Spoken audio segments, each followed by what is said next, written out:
Ala and her children have lived with the fallout of a chemical weapons attack for a year. They fled to northern Syria and left so fast they couldn't go back to their home near Damascus or get proper medical treatment. The shelling was non-stop. We didn't know where it was coming from or what it was. Suddenly, people started yelling that there were chemical weapons. I started putting vinegar on my children's bodies. One of my daughters started screaming. At that point, I passed out. The next thing I remember is waking up in the hospital. The city of Douma was attacked with canisters that released chlorine gas on April 7th last year.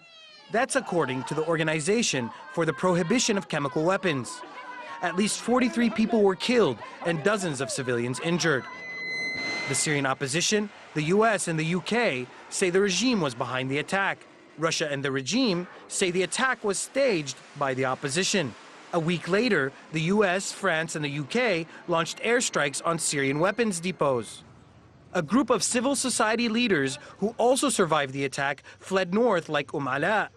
They continue organizing anti-regime activities from Al-Bab, and they say the death toll in Douma was much higher. After helping so many people, we were completely exhausted. The chemicals started to affect us because we were touching the people and walking through it.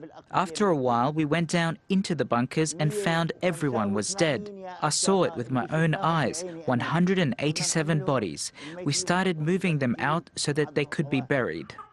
Survivors like Ala are still suffering from the side effects. She's especially concerned about her children. My only wish is for my children to recover from what they've endured. They weren't just exposed to chemical weapons, they're suffering both physically and psychologically.